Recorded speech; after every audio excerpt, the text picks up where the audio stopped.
ओम शांति। आज 31 मई 2025 साकार मुरली बाप तथा मधुबन।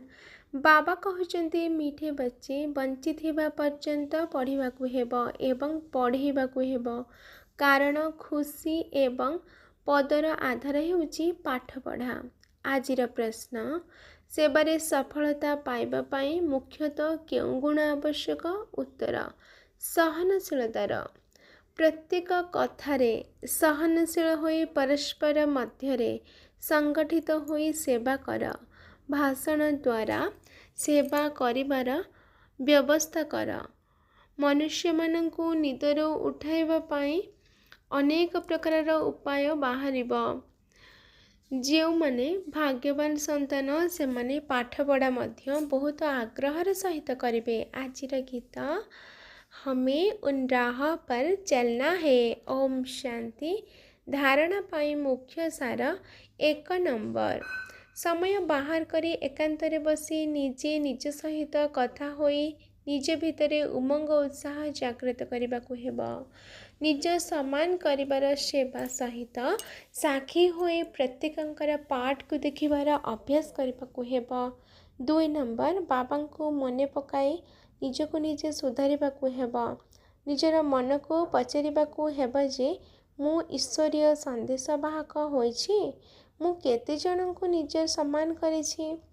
आजिर वरदान श्रेष्ठ पुरुषार्थ द्वारा अंतिम फलाफलर प्रथम नंबर प्राप्त करुथिबा उड़ंता पक्षी हुआ।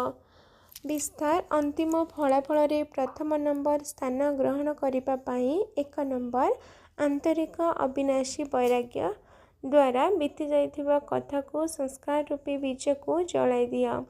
2 नंबर अमृत बेला ठारू रात्रि पर्यंत ईश्वरीय नियम एवं मर्यादा गुड़ी को सर्वदा पालन करिबार व्रत नियम अर्थात प्रतिज्ञा कर। 3 नंबर मानसिक वृत्ति द्वारा वाणी द्वारा बा संबंध संपर्क द्वारा निरंतर महादानी होई पुण्य आत्मा होई दान पुण्य करि चल।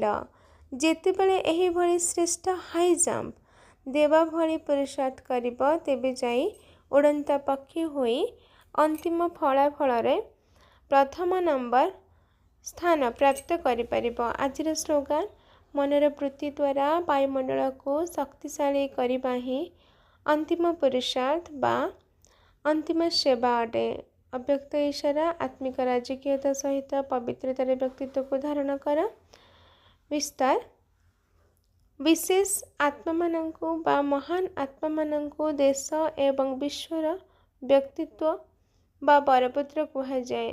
तेबे पवित्रतार व्यक्तित्व अर्थात प्रत्येक कर्म रे महानता एवं विशेषता आत्म अभिमानी व्यक्तित्व संपन्न आत्मा माने निजर शक्ति निजर समय निजर संकल्प को व्यर्थरे नष्ट करती नहीं सफल करिथांती। एही भली व्यक्तित्व संपन्न आत्मा माने केबे भी छोट छोट कथारे निजर मन बुद्धि को व्यस्त रखती नहीं। आजिर याद प्यार मीठे मीठे शिकिलाधि संतान मानक प्रति माता पिता बाप दादांकर मधुर स्नेह संपन्न शुभेच्छा एवं सुप्रभात।